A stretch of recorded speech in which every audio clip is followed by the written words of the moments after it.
What's up, everyone? Welcome to this positive pop culture podcast, the Multiverse Metalcore Nerds, the podcast that features members of your favorite bands as we explore their love of pop culture.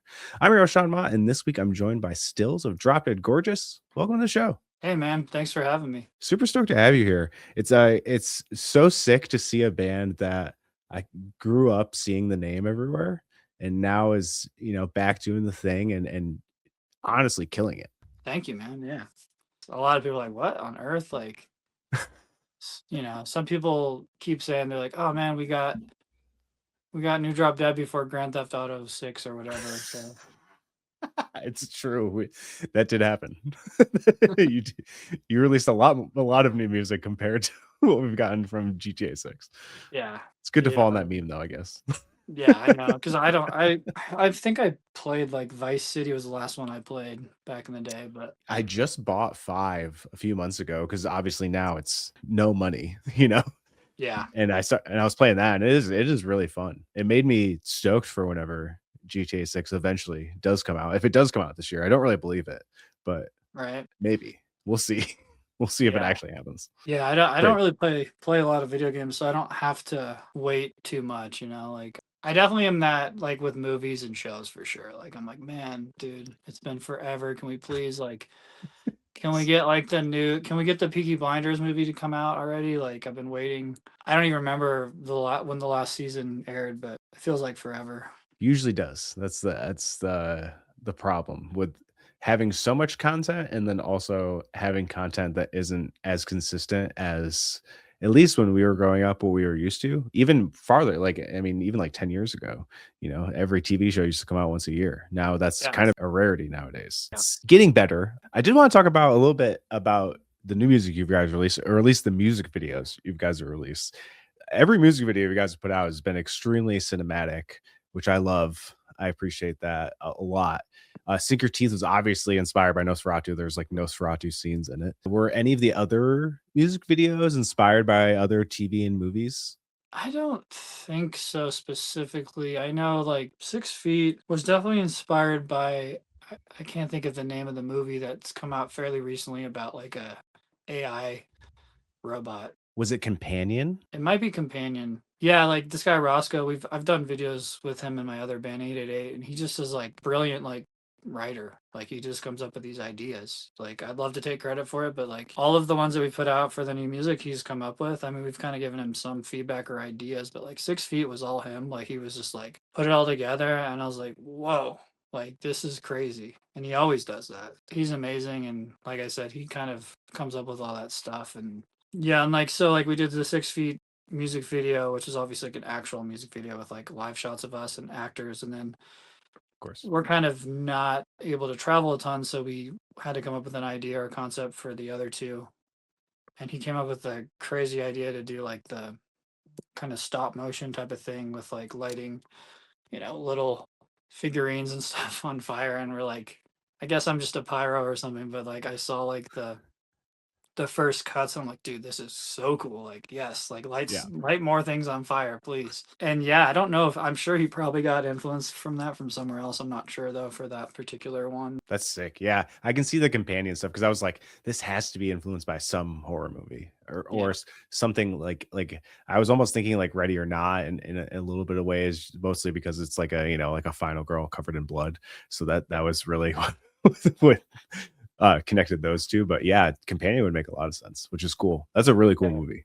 Came out Yeah. last year. He's like so good at telling stories through like visuals. He's my favorite guy with music videos for us because like yeah, he'll come up with like a concept like that I never would have imagined in a million years for that song based on the lyrics or anything. Like he'll like you come up with a concept, I'm like, man, you just made my lyrics way cooler than I thought. Like you're making them, you really like bring them to light in a cooler way than I even imagined. So That's amazing. yeah, he's super talented. That's a great relationship you guys have where it can be like, hey, here's the song and the lyrics.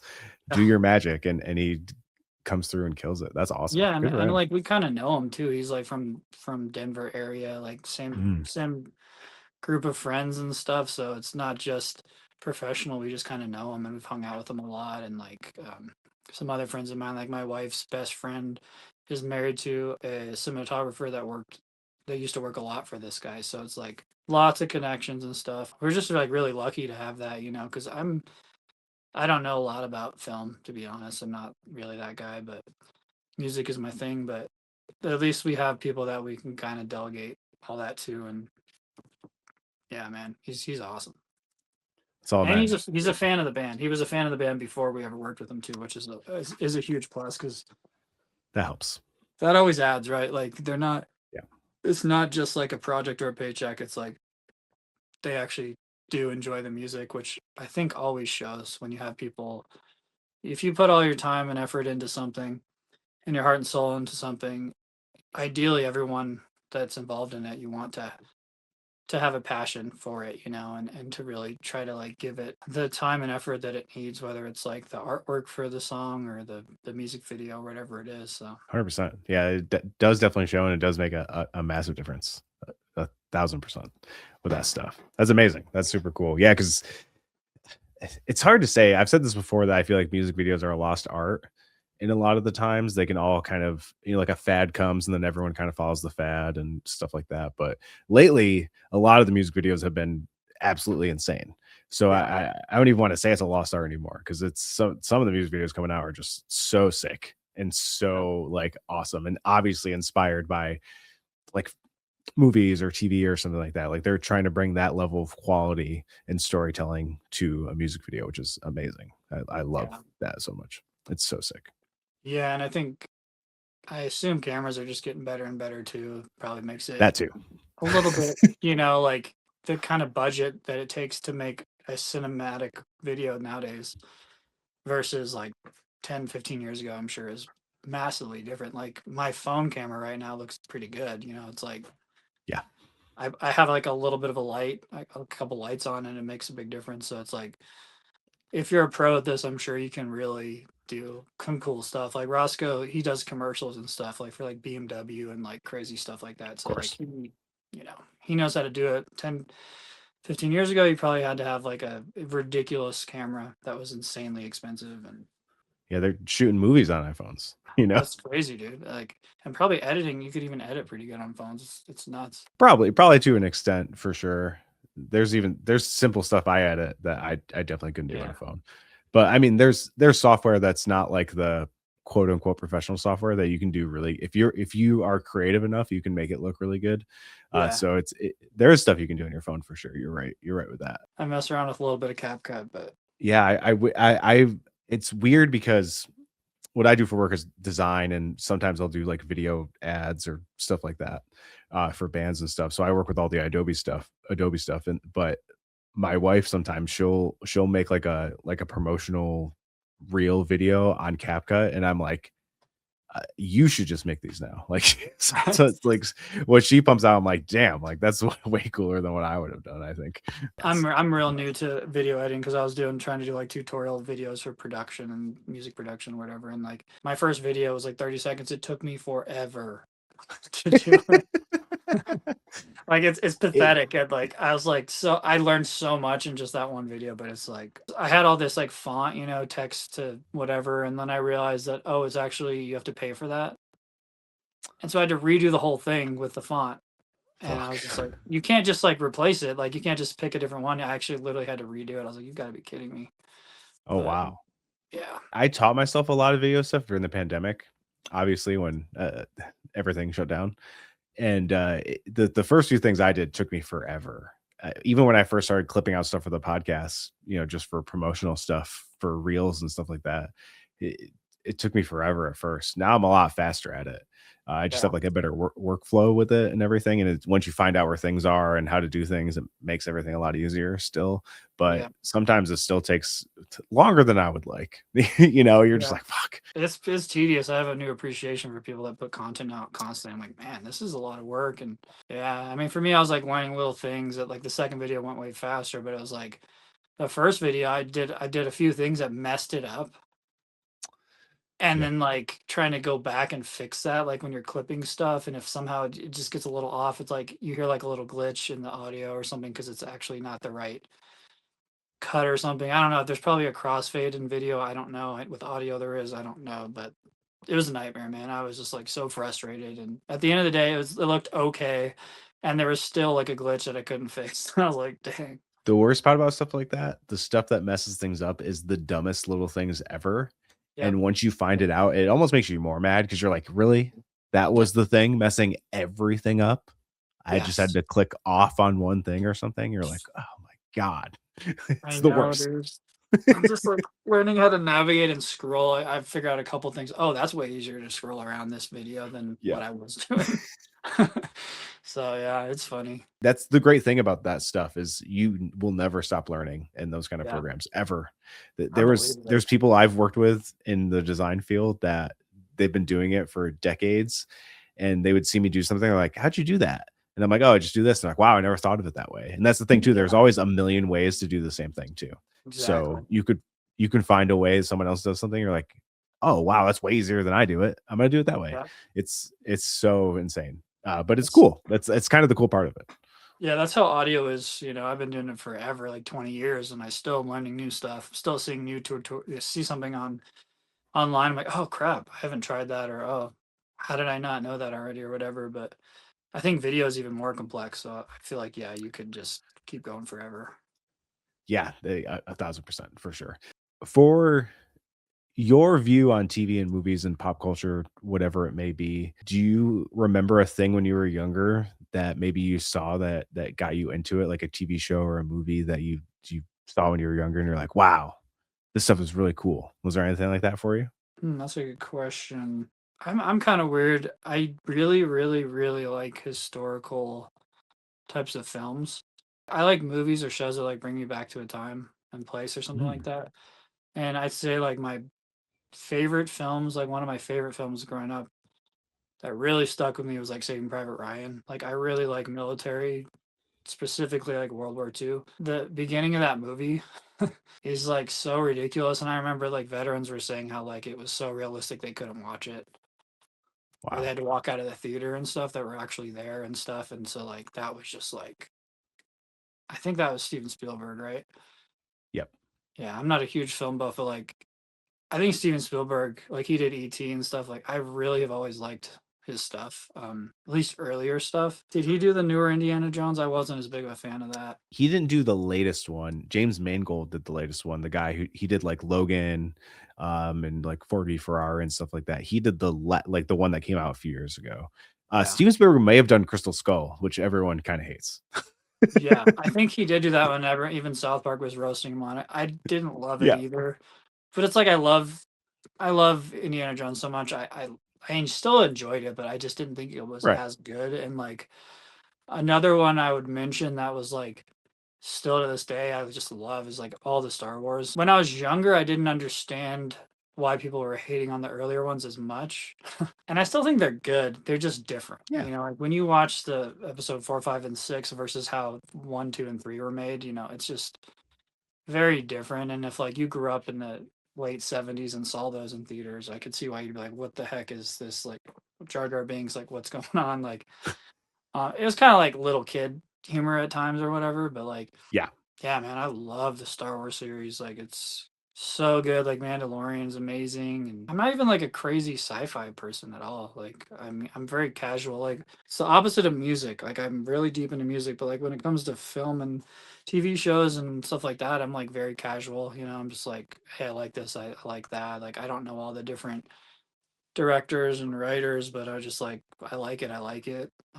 yeah, Star Wars is incredible. I thought Game of Thrones was like really, really well done, and like it just like takes you to a different place in time. Like that's I think what I look for in film more than anything. And so I typically like the stuff that's I guess retro or like a time period piece or something versus like or if it's futuristic. I like that too. Like I just watched like Planet of the Apes with my like 5-year-old, and sick. like he was into it, but like he's young. I don't think he appreciates it as much. But I was just like, this is so good, and I'm excited to watch the other ones with him, the newer ones. But he's not old enough for that. Really, they're Yeah, pretty those are gory, brutal.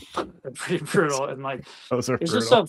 so funny when you watch like a movie like that, like Planet of the Apes with your 5-year-old, and he's just like trying to explain it to him, and he's like, "What are they doing? Like, what? Like, why are apes here? Like, I don't understand. Like, why are they in cages?" And I'm just like trying to explain to him and all this stuff, and and like the ending scene where like the Statue of Liberty on the first one, and Yeah, like he doesn't understand like how big of like a twist that is and how cool that massive. is. But he's like, I'm because he was like Statue of Liberty. What? Why is that a big deal? I was like, and I was like, well, I was like, what planet is the Statue of Liberty on? Blah blah. Blah. And he's like Earth. I was like, yeah. I was like, well, they're on Earth. They're not on a different planet. They're on Earth. And so like, I think he kind of got through them, but like I like stuff that makes you think like that, you know? I guess I just have ADHD or something, but like if which I actually do, but like if it's not making me think deeply, generally speaking, I'm not gonna be that into it. There definitely are comedy Fair. movies where I just laugh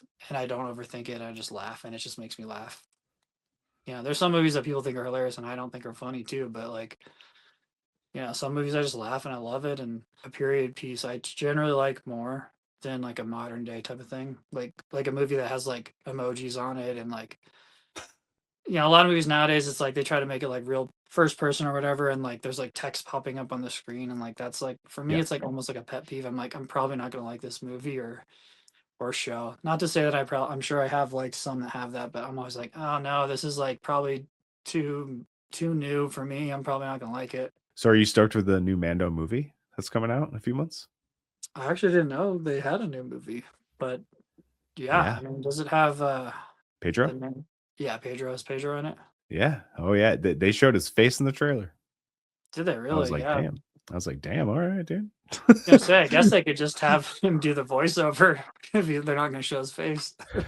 That's why. So it's crazy because there's like three actors that make up the Mandalorian. Sometimes it is Pedro in the suit, and then they have two different stunt guys. One is mostly like guns or any kind of weaponry. He's one, and the other one's kind of the other kind of stunts. So it's kind of wild that character is literally made up of three people. And then of course, obviously Pedro voices everything. There was like wild speculation for season three because I don't think he shows his face at all, and he shows his face obviously in season one and season two very briefly because that was at the time where he got super popular too, and he was in like Yeah. everything. And they're like, I don't even think he was on set, and I think that was pretty much totally debunked and everything like that. But he definitely could have. Yeah, no, I Could know have that just isn't that voiced weird? over. Like I never really thought about that, but that's like a pretty good gig for him. Because yeah, he could Yeah, essentially not even be president and just do the voiceovers potentially. But I mean, I feel like a lot of action movies are similar, right? Unless you're like Jackie Chan, which does pretty much all his own stunts. Like it's like if it's like a very action packed movie, aren't you probably not doing a lot of it anyways? Or I think a lot of actors now are trained to do both. You always have a stunt double because there's some things that people will just deem too risky to yeah. do. But the craziest one I've seen is, Florence Pugh. She was in, Thunderbolts last year, and the opening scene is her, like, freebasing off a building, and obviously, when they did it for real, it's her jumping with, like, a bungee and, like, the whole thing. There's, like, a safety thing, but she actually did it herself. Oh wow. Like, she did the stunt, which is why you can watch. There's, like, a really cool behind the scenes of it, like, on YouTube or whatever, of watching her do it, and obviously, Tom Cruise is a thing, and he does all of I his was own just gonna stunts mention because that, doesn't he? he's a Like psycho. he does a lot of his own stuff, right? I think he does all of his own stuff. I don't think he has a stunt double, whatsoever. He is an None. actually insane human. Wow. That is, yeah, he's a wild one, man. Yeah. He's one of one for sure. For Top Gun, he learned how to fly a plane and made most of the cast learn how to fly planes, That's what I which is heard. so crazy. Like he's like such a legend that he's like, you're gonna be in this movie and you're going to. I'm forcing you to do this. Like you don't get a double. Like you actually have Nope. to do it with me. Gonna make you suffer or whatever. Like, cause didn't Miles? What's his name? Miles Teller. Is that his Miles name? Teller. Yep. Yeah, he like had to do all that crazy stuff. It's like, man, I don't even like doing roller coasters upside down, man. Like I would be like, yeah, It's a lot. yeah. It's I'm totally not I'm not a thrill seeker at all. Like like our music is like pretty like aggressive and intense, but like I'm the opposite of that for the most part. So I like to chill. Don't you Like I love do like that? you like I'm I mentioned I like watching like World War II type of stuff. It's like I like watching it, but for me myself, I like to be very calm and chill and peaceful and just like sit on a beach in a perfect world. I feel like that's the case a lot of the times. Not all the time, but, like, a lot of people in the heavy music space, you know, you see them, you talk to them in person, and it's just, like, very, you know, casual, calm, collected kinda thing, and then you see them on stage, and you're like, "Whoa, uh, what?" There's definitely people when I used to play in a band, when they would come see my band, they're like, "Who is that up there?" Yeah. I was like, "I don't know, it's just it is what it is," you know? It's a different world, Right. It's like you're when you playing a get on that part or stage. something. It's like your alter ego type of Almost. thing, you know? And I've met a lot of, I have met a lot of like singers and frontmen that they are pretty eccentric and outgoing too, though. You see a lot of that where it's like they're like completely at home on stage. Like that is kind of their personality too. So I just saw Foxy's Shazam live a few days ago, and I had the singer on the podcast last year around when the whole Peacemaker thing was happening, and their song was the intro, and they've kinda gotten this crazy new second life as a band from that, and yeah, he is wild on stage, but talking to him, he's, like, so soft-spoken and quiet and not, like, reserved, but it's almost the opposite of what you'd expect him to be, you know what I mean? yeah, But that it's cool. I would never have guessed that because he's crazy on stage. Crazy. He saves all that energy for stage. I guess, man, yeah, and he's, like, nice and, like, and bubbly, but it's like his voice seems so much more like, almost reserved, I guess, Yeah, comparatively to him on stage, and I was so shocked when he got on the call, I was like, "This is not what I was expecting at all." that's crazy because I always feel like that with me, people expect me to be like way more bubbly or like, you know, whatever. Yeah. So it's nice to hear that. I guess I'm not the only one that like has kind of the polar opposite No, definitely not, definitely personality not. to their music. There's a lot of, like, war stuff that's been kinda current that's come out in the last couple years, so if you watch, like, 1917 or, like, Masters of Air or anything like that? Yeah, yeah. I watched 1917. It's a good one, man. That's like a brutal one. That is a It's just brutal. like the whole time, like, dude, is this ever gonna like be at all easy for this guy? You No, know, and then the answer like, is no. and at the end, like, not to spoil for anyone, but just like, really, Masters of the Air was really good. I enjoyed that. Very good. I still got to give it to Band of Brothers as like the best of the series, but Of course. it gave me a new appreciation for people that did that. Like, I mean, obviously, fighting in that war in particular, but any war is like the amount of like bravery it takes and everything, the sacrifice. But like, I was just like, man, like, can you imagine like being 30,000 feet in the air, getting shot at?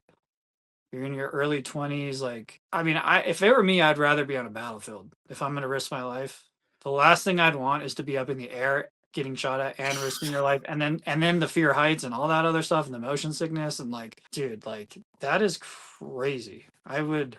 Those guys were nuts. Like, honestly, like straight up nuts. And like, I think the anxiety, man, I don't know. I wouldn't know, but like, go into battle and then you come back alive and you're going back and you're just hoping you're gonna make it.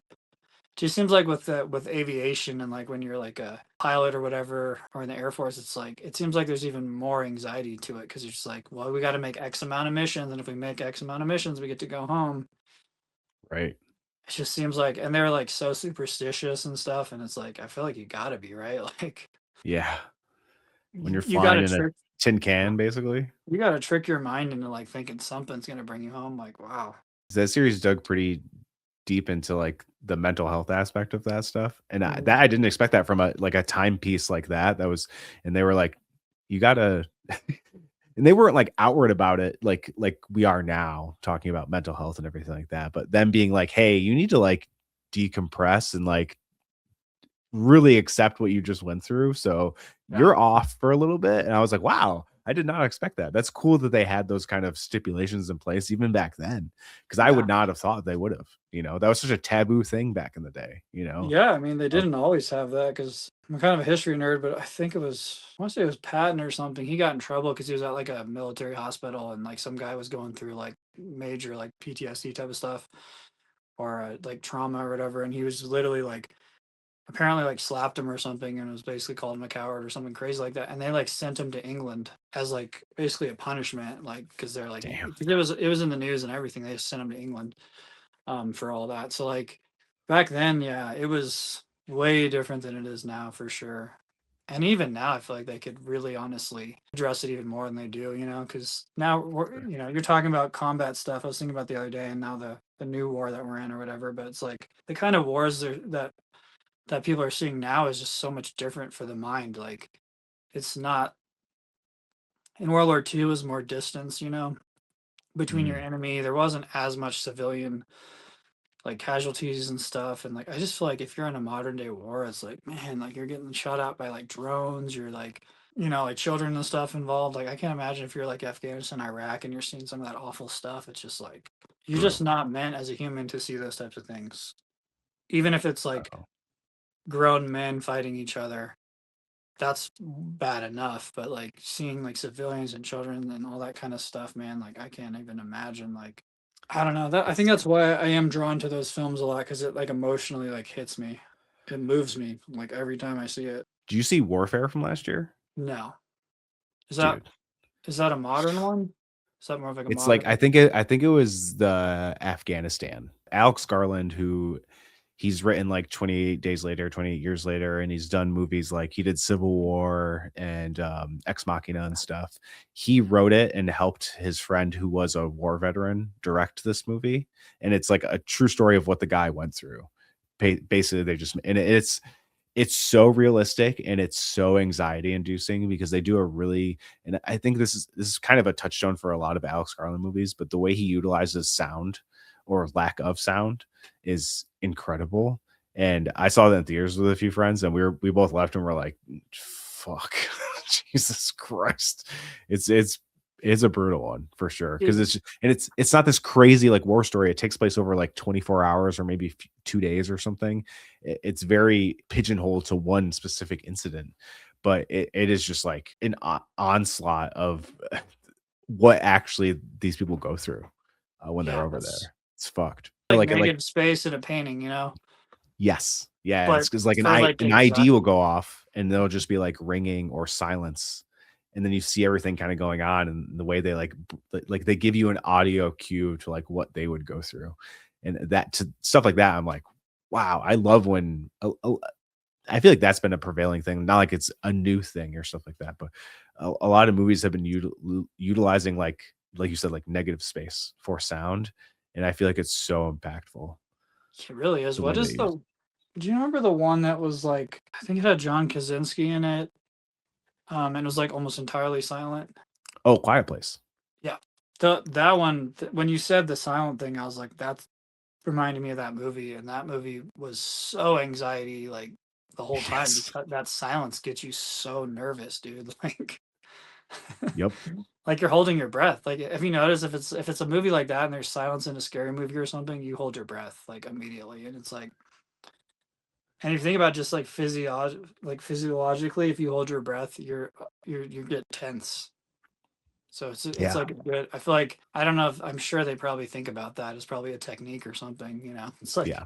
if you have a scary movie in silence, you're automatically gonna really get the audience to like hold their breath, get super anxious, and like it's the perfect moment to scare them. And then you can do the obvious if it's early in the movie, the fake scare like they do all the time. You Of know, it's course. Yeah. like something slams and it's just like a car door, and it's not even like they skip to the Yep. next scene kind of thing. It's like, oh, come on, Yeah, the psychology that goes into making movies is honestly like next level stuff. yeah, I don't it even is. fully understand it, but I love learning about it and seeing, just whatever it's like informational things showing you like how blocking in a scene can make you feel a certain way. How dialogue is delivered, how something is lit can make you feel a certain way. And then Yeah, obviously like we everything's just good. talked about sound or lack of sound. Like it's incredible the amount of elements they have to play with in that wheelhouse to truly deliver something that takes you away and brings you in whatever story they're trying to tell you. It's Yeah. incredible. I wonder if like if you're a filmmaker, like with audio, like with music, I've been doing it for so long. It's like I don't always get to enjoy it as much as probably an average listener. I wonder if film people are just like it kind of ruins it for them because like they know the plot, they know the arc, they know like the foreshadowing and stuff, and just how that works, and so they're probably like, oh, this guy's. I wonder if sometimes they're like, man, they're this guy is lit a certain way, and that's like a hint for them, you know. Because I feel like if it's a bad character, especially in like a more obvious movie that's not trying to be like super Right. tricky, I feel like you're kind of like, oh, this is a bad guy. like based on the lighting. You're like, you wouldn't light a person like that if they're not a bad guy. This podcast has led me to like review and critique not only music but movies and TV and stuff like that. Writing for several websites and things like that. And sometimes it does kind of take away the allure of something sometimes. Yeah. Even just doing it from that perspective, not even the making it, crafting it thing. Uh and I'm like, oh yeah, that's definitely gonna be the bad guy. And then 40 minutes later, the reveal happens. I'm like, yep, there it is. And that also comes from consuming a lot too. You kind of see the writing Yeah. on the wall. And now I've even gotten into like reading, which obviously like so many things that were books get adapted into something else.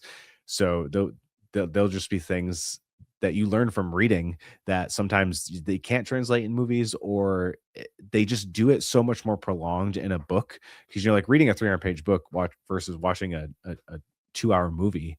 It's a big difference. That's why Yeah. a lot of people are making books into like series and stuff now, so they have more time to do Mhm. this kind of things that books do.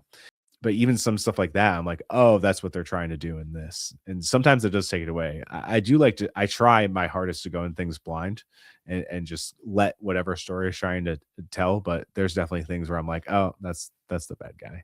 But I love when stuff surprises me. That's the best. That's the best Yeah. when it That takes me off is guard. that is good.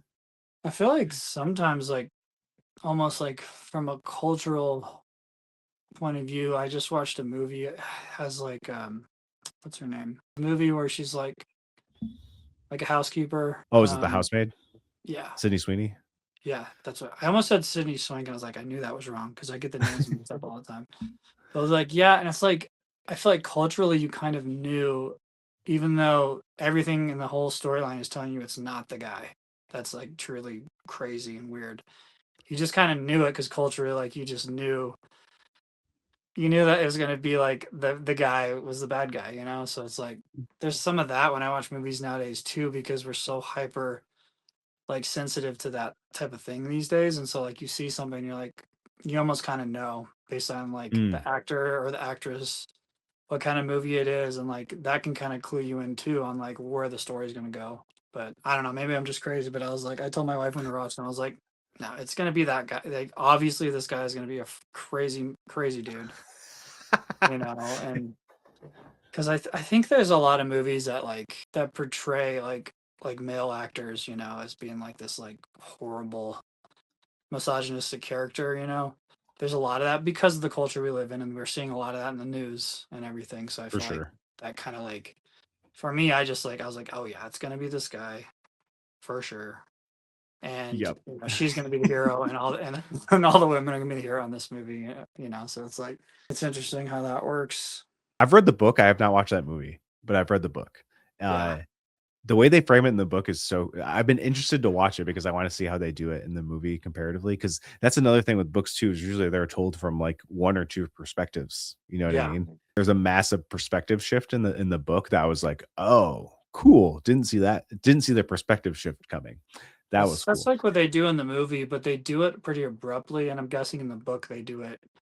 It's pretty abrupt too. It is pretty abrupt. Yeah, it was almost like so like when they have movies like that that have twists, I prefer when they do it in a way where like they've given you little breadcrumbs and clues Mm, instead of just like complete Jekyll and Hyde, and they just shift you and then they go back in time and show you all the stuff they didn't show you. I right. like when it's like you had a fair chance as a watcher or as a viewer to like figure it out. I don't know a good example of a movie like that, but I feel like a lot of modern movies they just cut to like, okay, now let me show you what's really going on, and I almost feel like maybe it's because it's adapted from a book, and so they don't have time to do it in a nuanced way or something. But I always felt it was almost a little lazy. But I'm not a writer like that, so who am I to say? But it just, yeah, I like the breadcrumbs, man. I'm a Breadcrumbs big are fan good of the breadcrumbs with those little twists. Like I feel like M Night Shyamalan would always leave little breadcrumbs, you know? most of the time. Yeah, In but his not later always. work, it's been a little less, not the breadcrumbs. It's mostly, I think he wrote himself into a corner of being the twist guy. You So gotta have a everyone, twist. like, and there was a movie that came out a few years ago that didn't have a twist, and it's hard as like a viewer and a fan of him. Like, you're gonna get a twist, and then when you don't get a twist, you're kind of like, wait, what do you mean? Right? you're like confused by it, because he already set the standard for himself. Well, and then it kind You're of just like, cheapens the experience, but it's just like you're biased because you're expecting something. So like exactly. to like tie it into like our band when we put out music, especially now, it's just like if it's not heavy, people could be disappointed because they're expecting it. You know what I mean? And it's like, does that mean it's bad, or does it just mean that you're expecting a specific thing? So it's like expectation is something too. Right? Like Massive. if you're writing, whether it's a song or a movie or a show, creating that expectation and understanding what that expectation is, and ideally fulfilling that gives you a dopamine hit, and that's usually what makes something entertaining, whether it's music or film or even a video game. But like, there's also the side of if you're really either you do it on accident or you're super talented at it. You don't give them what they expect. You give them something even better than what they expect. That's even Mm, like a double dopamine hit. Yeah, I've been kind of like learning a lot about that. Like I had to take a psychology class or something, and like just learning about how that stuff works without ever actually thinking about it is fun. Like our earlier stuff, we probably wrote songs without realizing it, but we probably kind of surprised people. But I guess it was in a good way. Certain parts of our songs, not doing it intentionally, but just doing it because we were young and just were 80 ADHD random whatever.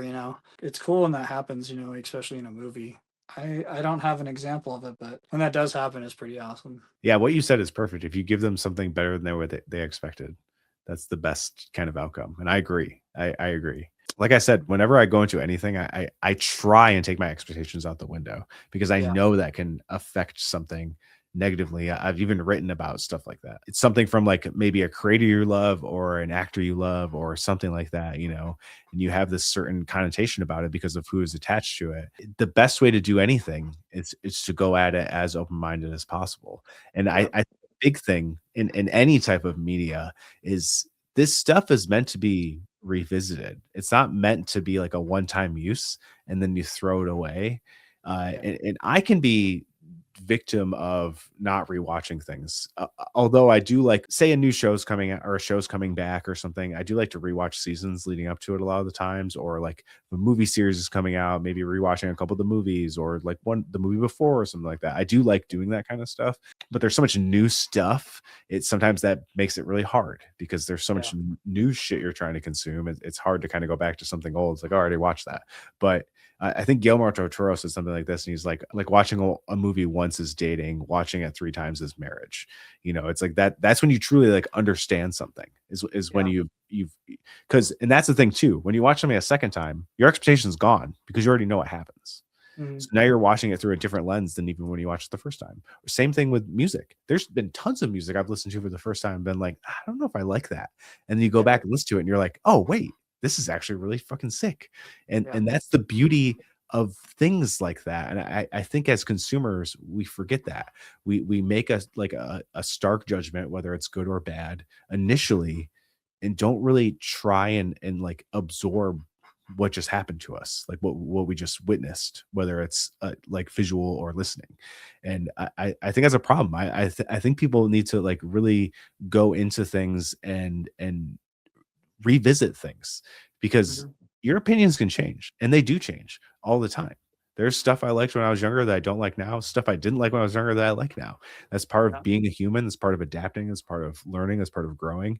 And I feel like that is like a lost thing nowadays. People like actually taking the time to revisit things, no matter what it is, across the board, even books and stuff like that, because it can make you look at something so differently. No, I completely agree. There's like, I think a lot of people that are putting art out, whatever medium it is, since they're aware, and when I put out music, I'm always like, how much time do I have to convince this person?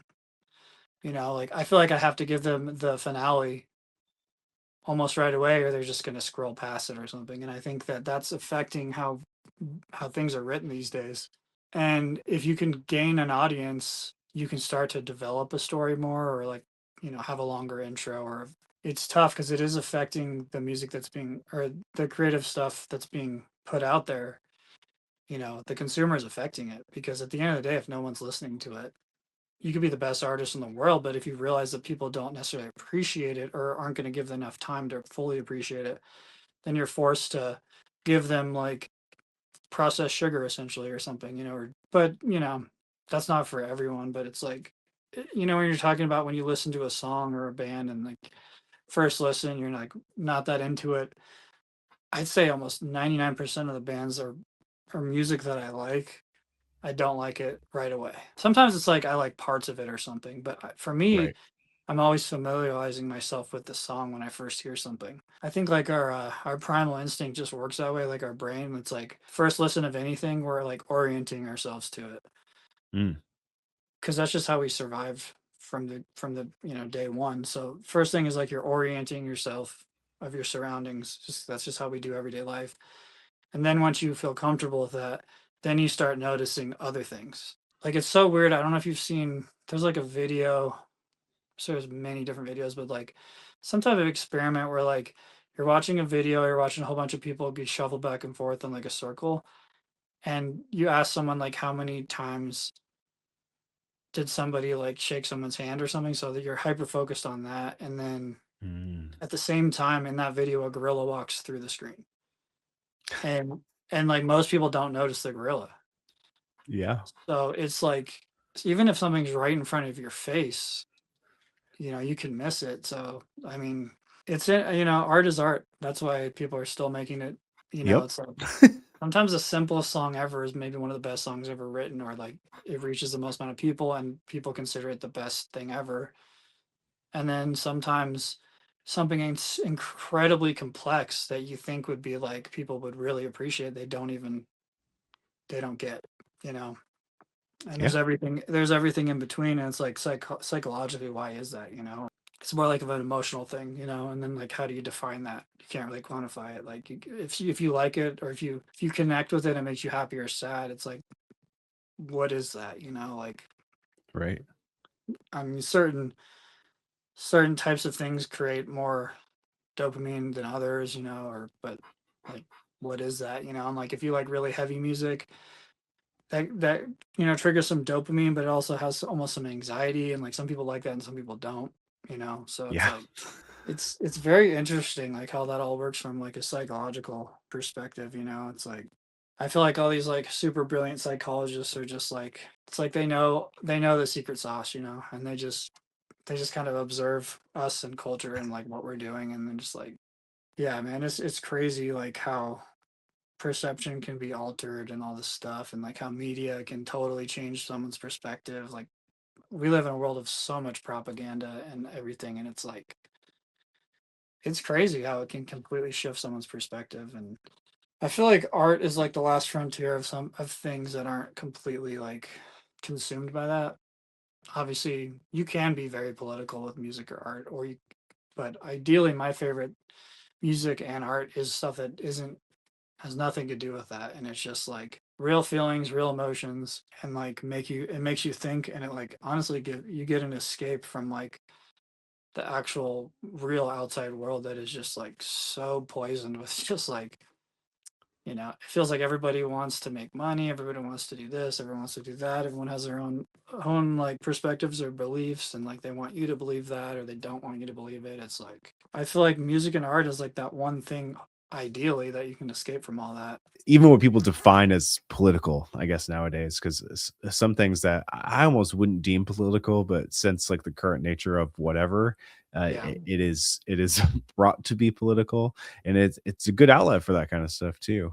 It's just things like, I mean, even Star Wars, it's things like that are always going to be relevant because some shape or form of that is always going to be a thing that's happening in real life, but it also gives you a way to kind of relate to it, but then also escape at the same time because Yeah. we don't have crazy laser swords and robots and aliens. So it's like the best of both worlds in a way, where you can see the similarities in a way, but still be like, this is a world I can't even fathom because it's not fucking real. Yeah, You know right. what I mean? It's a good Apparently, combo of the two. apparently they did just use lasers though in the battlefield for the first time. Oh fuck me. They shot down like I think it was a plane or a missile or something with lasers. At Oh, least fuck. that's what I saw. I mean, hey, it's online, so Damn maybe it. because they've been talking about that forever. Like the whole Star Wars thing. I think it was like in the 80s. I think they started that whole talk, like with when the whole like nuclear scare and everything. But Well, I don't think we're going to top lasers, especially if lasers are being used in the battlefield right now. But still, thank you so much for sitting down and doing this with me, man. yeah, It was a blast. absolutely, man. This is real fun. Like we got off on some crazy tangents, but That's what this is for. yeah, That's like what this is for. man, if I don't have guidelines, I'll just go. Who knows where I'll go? But yeah, it was awesome talking to you, man. Good. I'm glad. Before we get out of here, please let the people know what Drop Dead Gorgeous has got going on, where the people can find you. So we got Instagram and TikTok. I think it's Drop Dead Official on Instagram, Spotify. We have a new single coming out called Ghost. We'll be on 3 Warp Tour dates. We're doing DC, Orlando, and Long Beach. We'll be doing Sonic Temple in May, and we do Aftershock, I believe, in September. Keep posted. We're gonna keep putting out new music. So thank you for your support. A lot of places you can go see Drop Dead Gorgeous this year. I'm sure there's more to come. Obviously, stoked for more new music. I've been loving the new music you guys have been putting out. So if you don't already, I'll make sure and link everything down below so you can go support the band. If you want to support the podcast, you can go to metalcore.com. Our links there in one easy place. And if you want to follow me on my personal account, it's just at SeanXMod on Instagram and Twitter. Until next time, see you later, nerds.